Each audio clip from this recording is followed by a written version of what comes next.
Since the dawn of storytelling, humans have whispered about waters that restore youth, potions that grant eternal life, and secret recipes hidden by those who dared to play with the laws of nature. The search for immortality is not just a scientific pursuit. It is a myth older than civilization itself. It appears in the clay tablets of Mesopotamia, the scrolls of ancient China, the tales of Greek poets, and the travelogues of conquistadors. To seek eternal life is to seek. To escape the greatest truth of existence, that all things must end. The fountain of youth, waters.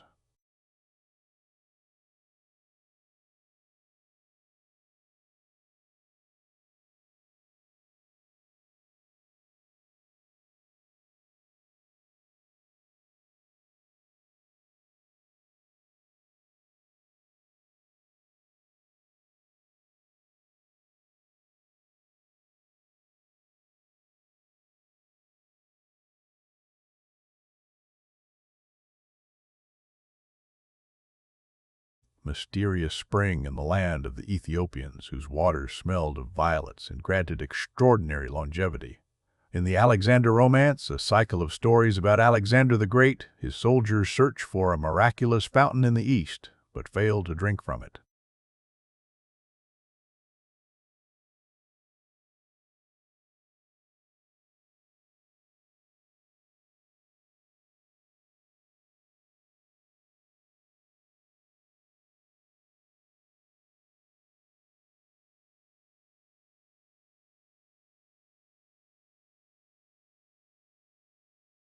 Is now Florida.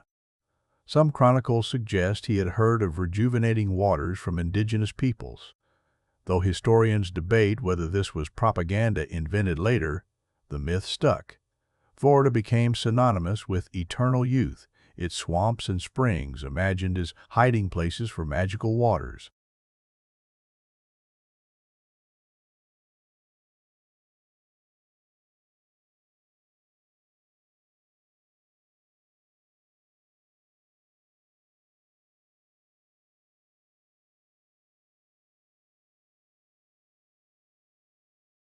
Springs, chasing a dream older than America itself.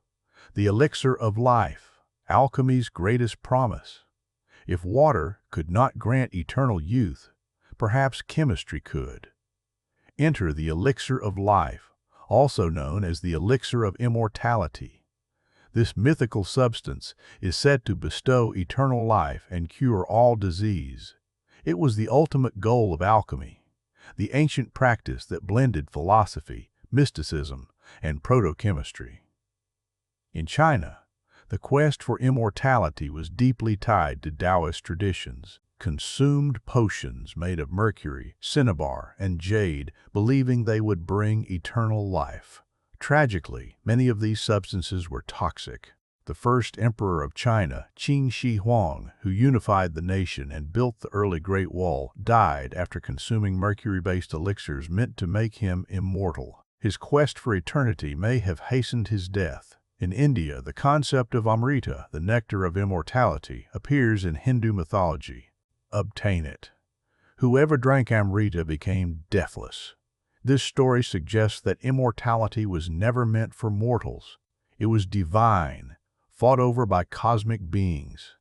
In Europe, medieval alchemists pursued the Philosopher's Stone, a mythical substance that could transmute base metals into gold and produce the Elixir of Life. Figures like Nicolas Flamel became legendary for supposedly discovering it. In truth, many alchemists mixed arsenic, sulfur, and herbal brews, hoping to stumble upon a formula that could conquer death. With the elixir was so great that even as alchemy evolved into modern chemistry, the dream of eternal life never disappeared. Emperors and kings who feared death. Powerful rulers often feared one thing, above all, mortality. They built monuments, empires, and dynasties to outlast themselves, yet many turned to strange experiments in their desperation to avoid death.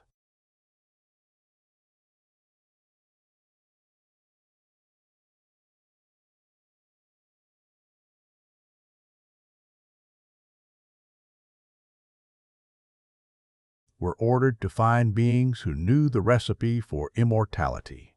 Many never returned.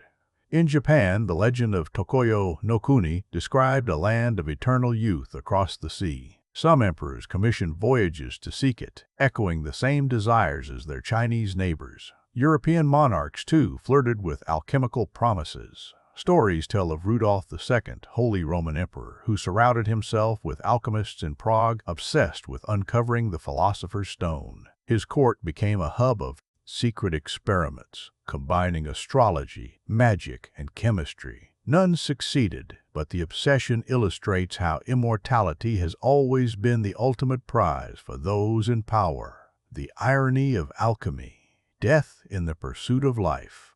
While myths promised eternal youth, the reality of alchemical experimentation was often tragic. Many immortality seekers poisoned themselves with their own concoctions. Mercury, arsenic, and lead were common ingredients in elixirs. Instead of granting life, they destroyed bodies and minds. One infamous case is that of Emperor Jia Jing of the Ming Dynasty, who consumed immortality pills made from toxic minerals. He died young, proving that the alchemical dream was lethal. Yet, these failures did not extinguish the desire. If anything, they deepened the mystery. Each death was explained not as proof that immortality was impossible, but as evidence that the formula was still incomplete. The dream could not be killed, even when the dreamers were.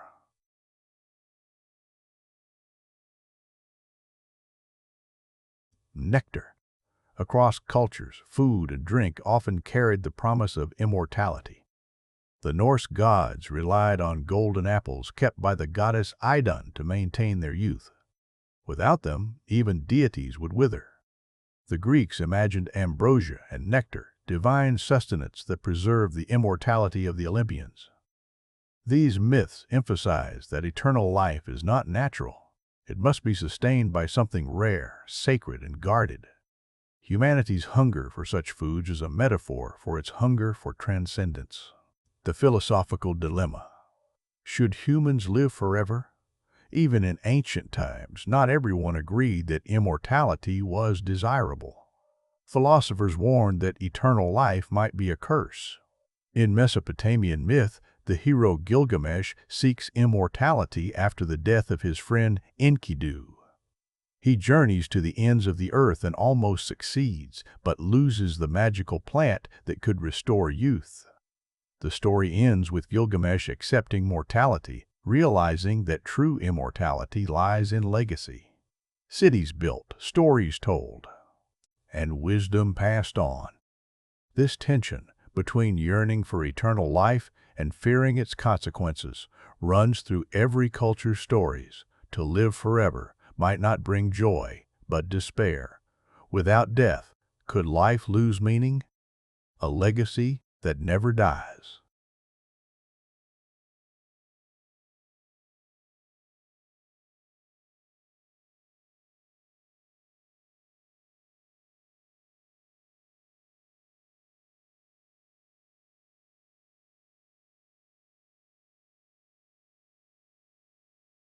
Every supplement promising vitality is a faint echo of the ancient dream. Immortality is more than survival. It is humanity's refusal to accept limits. That refusal drives both our greatest achievements and our darkest follies. Immortality is not just a human ambition. It is a recurring theme in the myths we tell about gods, monsters, and beings that walk forever between life and death. If alchemists and emperors sought immortality through potions and rituals, storytellers created figures who already possessed it. These myths reveal humanity's fascination with what it means to live beyond time, but they also reveal our fears. For in many stories, immortality is not a blessing, it is a curse. Through the night, no immortal figure looms larger in folklore than the vampire. Across Europe, Asia, and the Middle East, stories circulate of beings who feed on blood, never aging, never dying. The vampire embodies both desire and terror. Eternal youth gained through predation. In Slavic traditions, the vampire was often a restless corpse, rising from the grave to plague the living. In Greece, tales of the Vrykolakas described a bloated, monstrous figure that fed on human flesh. Over time, these grotesque beings transformed into the elegant, aristocratic vampires of Gothic literature. With Bram Stoker's Dracula, the vampire became a symbol of forbidden desire, immortality through sin. Dracula does not age. He exerts hypnotic power. He embodies the dream of eternal life, yet at the cost of humanity. To be a vampire is to live forever, but as a predator, dependent on others' lives to sustain your own. The vampire myth reflects an ancient truth. Eternal youth often comes with a price. It is rarely free, rarely innocent. Demigods and heroes, halfway to eternity. In Greek mythology, immortality was the privilege of the gods. Yet some mortals, heroes of extraordinary deeds, were granted eternal life or something close to it. Hercules, after completing his 12 labors, was granted apotheosis, ascending to Olympus to live forever among the gods. Achilles, by contrast, was nearly immortal, his body invulnerable except for his heel. His legend reflects the paradox of immortality. He was almost untouchable, yet one weakness doomed him. Other heroes sought immortality directly. Tithonus, a mortal loved by the goddess Eos, was granted eternal life, but not eternal youth. As centuries passed, he withered, shrank, and eventually became a grasshopper, forever alive but trapped in decay. His story is a warning. Eternal life without eternal youth is not a gift, but torment. These myths show that immortality is rarely given without conditions. It is often partial, flawed, or corrupted. Even when bestowed, by gods, it carries hidden costs. Cursed immortals, eternal life as punishment. While some mortals begged for immortality, others had it forced upon them as a curse. These tales suggest that eternity can be unbearable when it strips away choice. One famous figure is the Wandering Jew. According to legend, a man mocked Christ on the way to crucifixion and was condemned to wander the earth until the second coming. Never able to rest, never able to die, he became a symbol of eternal regret. Variants of this myth spread across medieval Europe, each emphasizing the loneliness of endless life. In Hindu mythology, the demon king Ravana received a boon making him nearly immortality, immune to death from gods and demons alike. Yet his arrogance led to his downfall at the hands of the human hero Rama, showing that immortality is not absolute. Similarly, in Mesopotamian myth, the figure of Utnapishtim survives the Great Flood and is granted immortality by the gods. Yet his eternal life is one of exile, living far from human society, a lonely existence. Cursed immortals illustrate that eternity without joy, without community, or without purpose is worse than death. Immortality, in these tales, becomes its own prison. Artifacts of immortality. Apples, talismans, and nectar myths often place the power of immortality into physical objects, rare and guarded treasures that heroes and mortals sought at great cost. In Norse mythology, the goddess Ida kept the gods young and strong. Without them, even Odin and Thor would age. The theft of these apples is a recurring crisis, showing that even divine immortality is fragile and dependent on artifacts. In Greek mythology, the gods feasted on ambrosia and nectar, foods that sustained their immortality. Mortals who tasted these substances, like the hero Tantalus, were punished, suggesting that the divine right to eternal life was not meant for humans. Other cultures speak of talismans. In Taoist legends, jade amulets could prolong life, while in Islamic folklore, certain rings or stones were said to contain life-prolonging power. These objects symbolize the human hope that immortality might be tangible, a thing that can be held, stolen, or traded. Yet such objects are always guarded by dragons, gods, or fate itself. The message is clear. Immortality is not freely given. It must be fought for, and even then, it may destroy those who claim it.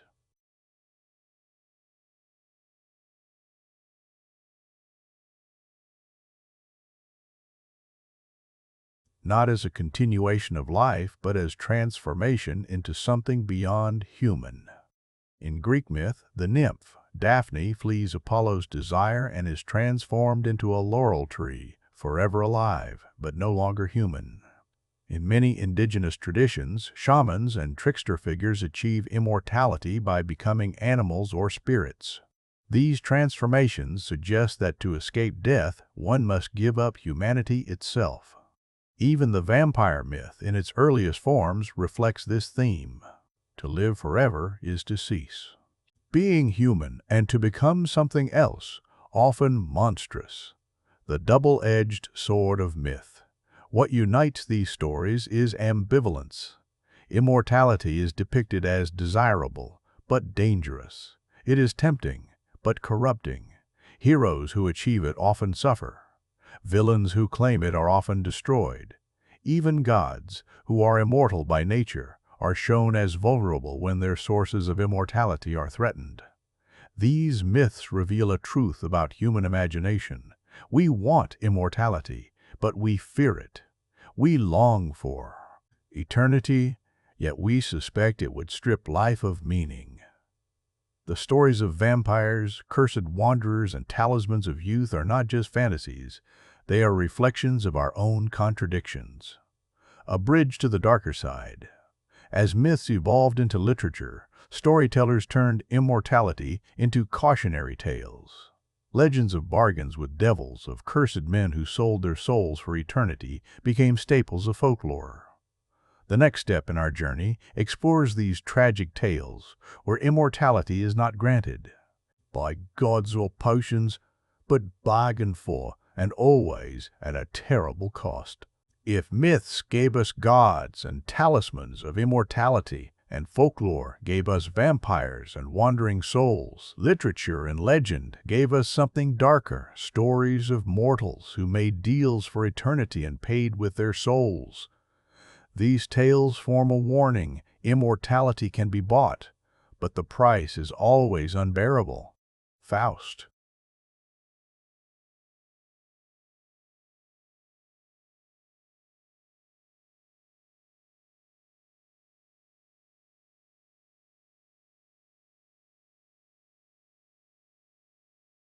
Man dissatisfied with the limits of human knowledge and life itself. Faust turns to the devil, Mephistopheles, offering his soul in exchange for unlimited power, pleasure, and knowledge. At first, immortality in the Faustian sense is intoxicating. He lives without limits, tasting every delight and every secret of the universe. But his bargain is cursed. As his eternal years unfold, the pleasures sour, and the knowledge becomes heavy. In the end, his soul is forfeit, dragged into damnation. Faust's legend has persisted, because it strikes at a universal fear that in chasing immortality, we might lose what makes us human. To live forever, in his case, is to stop being oneself.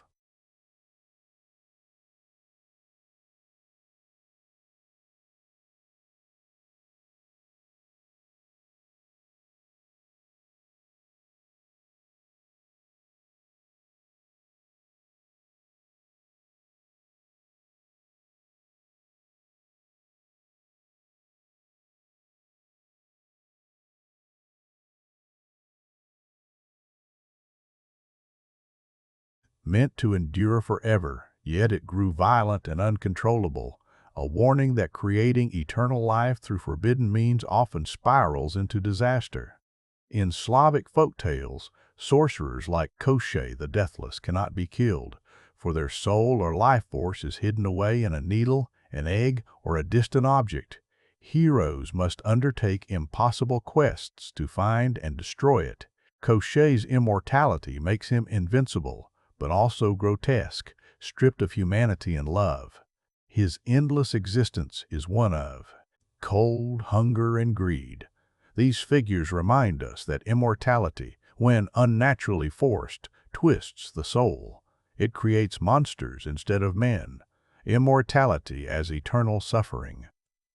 In many stories, immortality is not achieved willingly, but inflicted as a punishment. The Greek myth of Prometheus is a striking example.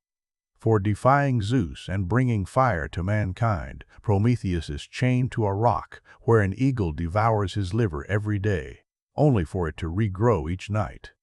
He cannot die, cannot escape. His immortality is a cycle of endless pain. Similarly, in Christian theology, figures like Cain are sometimes imagined as cursed with immortality. After murdering Abel, Cain is marked and condemned to wander eternally. Unable to die, he becomes a restless soul, feared and shunned across ages. Such tales turn immortality into something terrifying. They show eternity not as freedom, but as a trap from which even death, the ultimate release, is denied.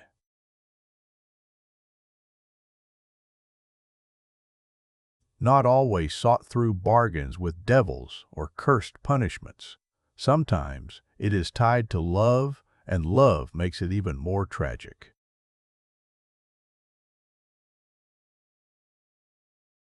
In Japanese folklore, the story of Urashima Taro tells of a fisherman who saves a turtle and is rewarded by visiting the dragon palace under the sea.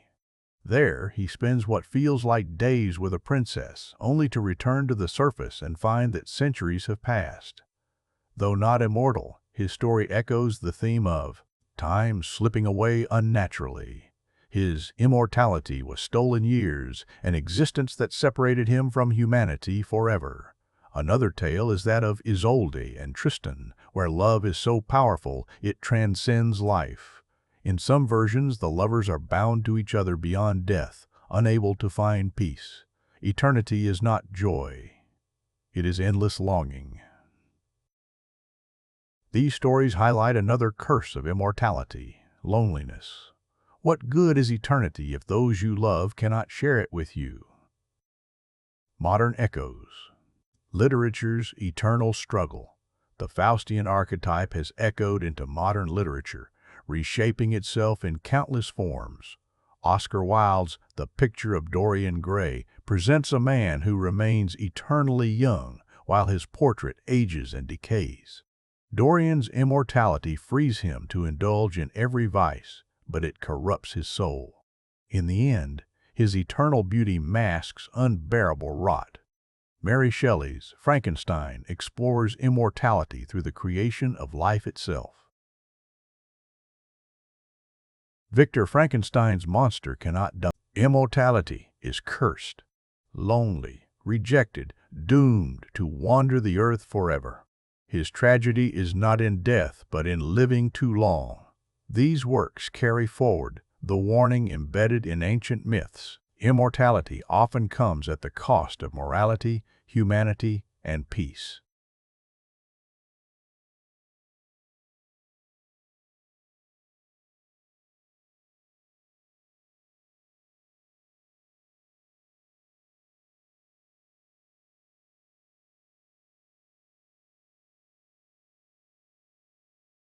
Death and choice becomes meaningless. Love becomes temporary, and achievement becomes hollow. Characters who gain eternity through bargains or curses find themselves estranged from humanity. They become outsiders, wandering, lonely, and empty. What they thought would make them godlike instead makes them inhuman. Immortality becomes, paradoxically, a kind of death, the death of what makes life precious.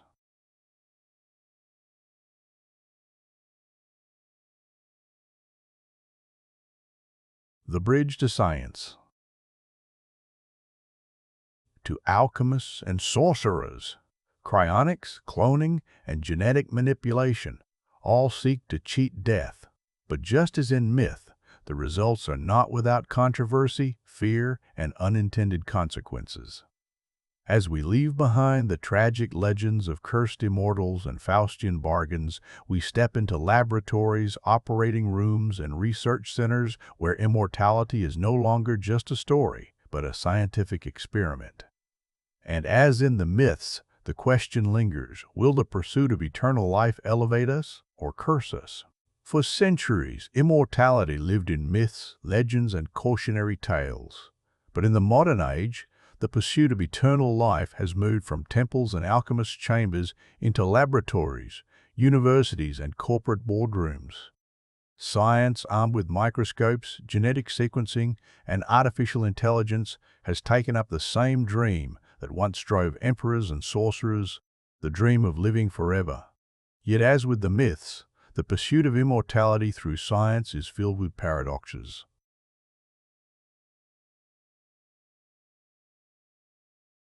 Technology may prolong, cannot yet remove death. The closer we get, the stranger and more ethically complex the journey becomes.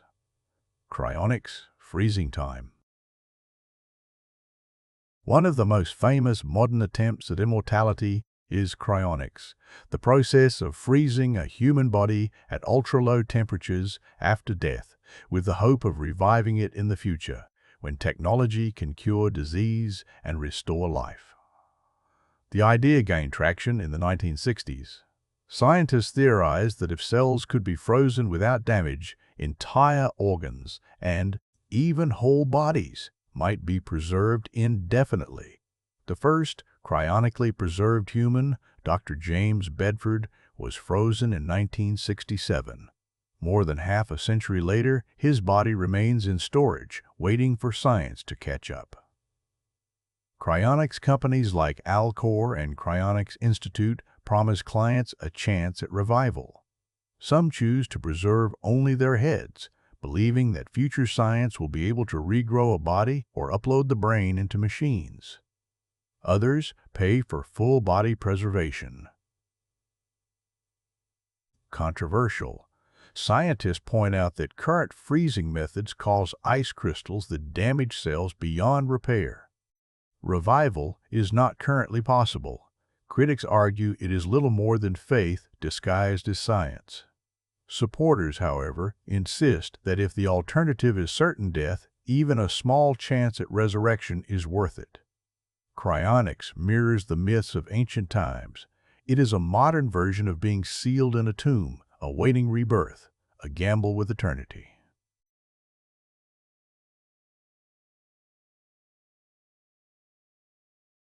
Out of DNA. Another frontier in the science of immortality is genetic engineering. At the core of aging lies DNA, the blueprint of life itself. Every time a cell divides, small errors accumulate, and protective caps on our chromosomes called telomeres shorten. Eventually, cells stop dividing and the body begins to fail.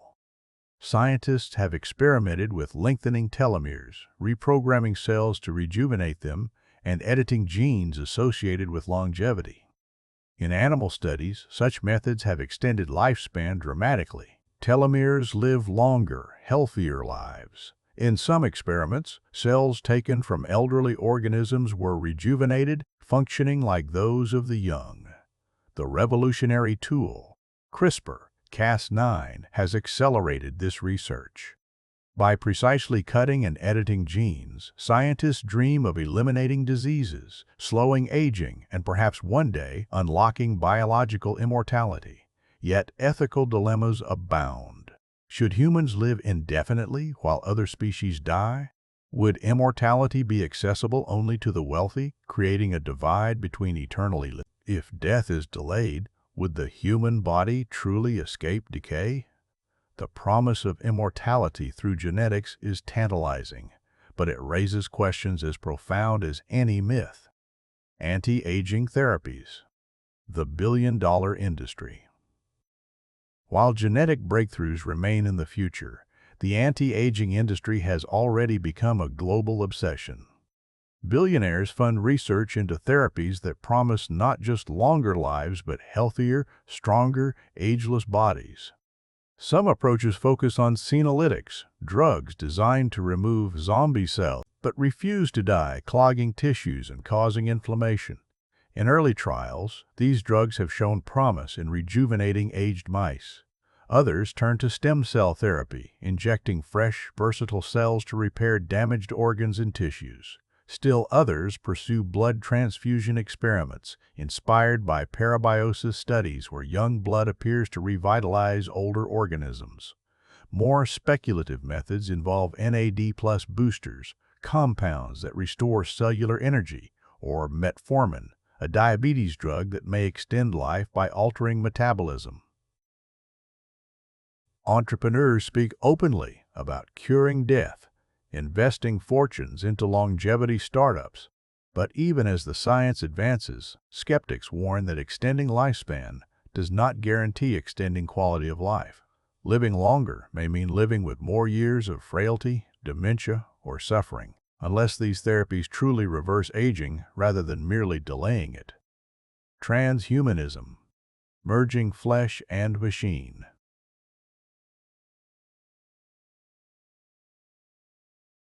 Merging flesh and machine.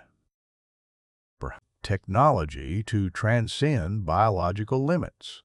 One path is mind uploading, the idea of scanning the human brain, mapping every neuron, and transferring consciousness into a computer.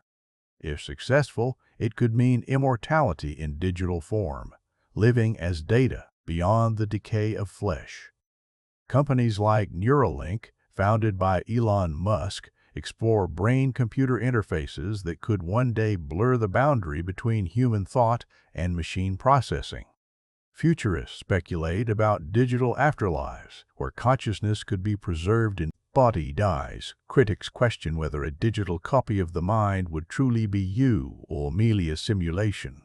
If your brain is uploaded, does your consciousness transfer, or do you simply die while a copy carries on? This echoes ancient fears. If immortality strips away the soul, is it still life at all? The cost of defying death. For all its promise, modern science struggles with the same dilemma as myth. Immortality is never simple. Extending life raises ecological, social, and ethical questions. What happens if humans stop dying? Overpopulation could strain resources. Societies built on generational turnover could stagnate under eternal rulers. Innovation could falter if the same minds live forever, unwilling to yield to new ideas. On a personal level, immortality risks alienation. Friends and loved ones would age and die. Immortals would face centuries of grief, boredom, and disconnection. The psychological burden might be unbearable. Even in laboratories and boardrooms, scientists echo the themes of ancient folklore. Immortality is tempting, but it carries costs that may outweigh the gift itself. From science to the paranormal, modern science has reached astonishing heights, yet death remains undefeated. Still, whispers persist. Stories of people who never seem to age, photographs of century-old figures who look unchanged, rumors of secret experiments hidden from public eyes. As we turn to our final chapter, we leave behind the microscopes and laboratories and step once more into the realm of mystery. Here we find not only science, but strange cases of real people rumored to defy time itself, and chilling visions of what eternal life might truly mean. Immortality is not only a subject of myth and science, it also lingers in whispers, rumors, and strange accounts that blur the line between legend and reality. If myths gave us gods and science offers cryonics, the paranormal gives us something else, unsettling stories of individuals who appear to defy time and visions of what life without death might truly mean.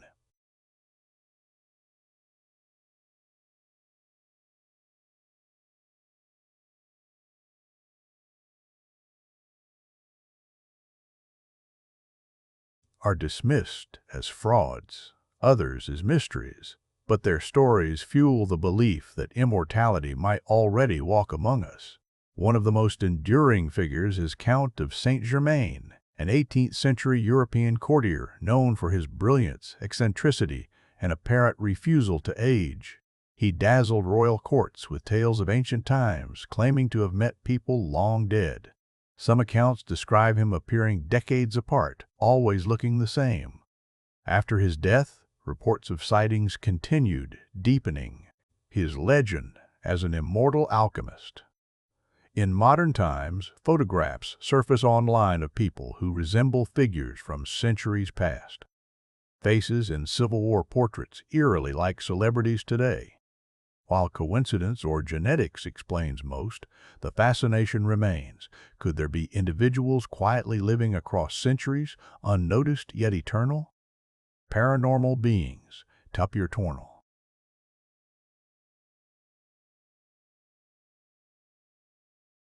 Paranormal beings. Straddling life, eternal life, and eternal curse. In South American folklore, there are tales of La Patasola, a woman cursed to wander forests forever after betrayal, unable to die, luring men to doom. In some Middle Eastern traditions, jinn are believed to live for thousands of years, hidden from human sight, their lifespan stretching beyond comprehension.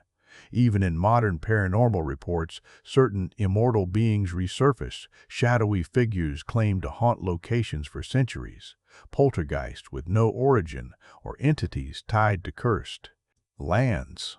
To believers, these are echoes of the undying fragments of consciousness or beings who slipped beyond death's grasp.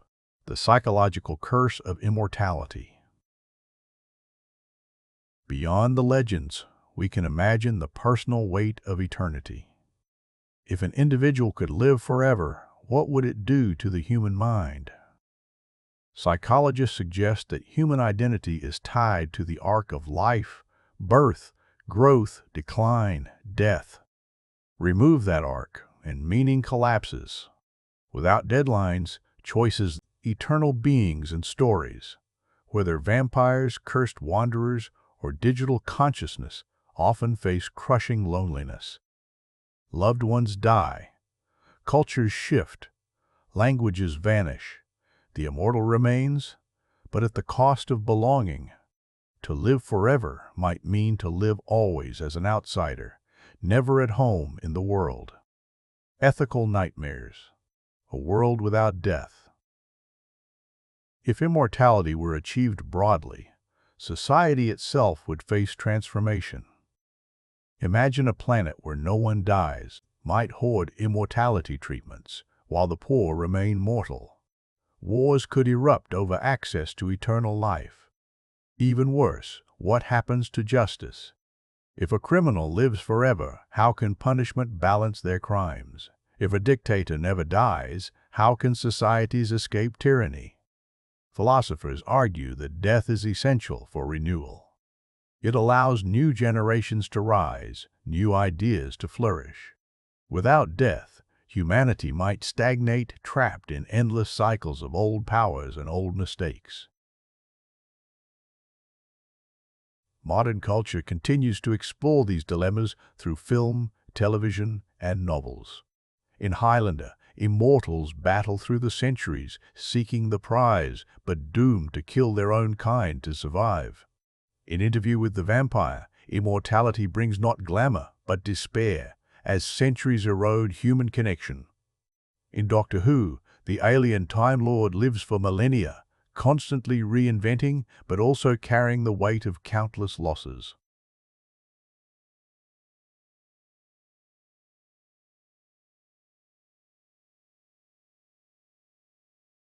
Never simple. It is alluring, but always shadowed by cost.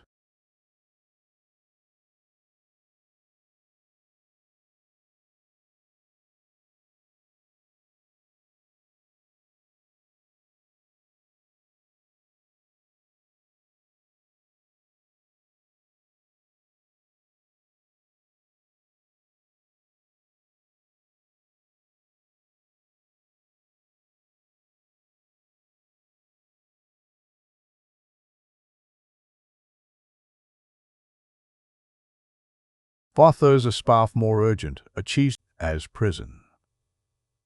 Closing. Reflection. From the fountain of youth to cryonics chambers, from vampires to genetic engineering, the human race has chased immortality across centuries. Yet every myth, every experiment, and every tale carries the same warning: eternal life is not what we think it is. Sometimes it is curse, sometimes illusion, sometimes nightmare. The immortality curse is not simply about living forever. It is about forgetting why we live at all.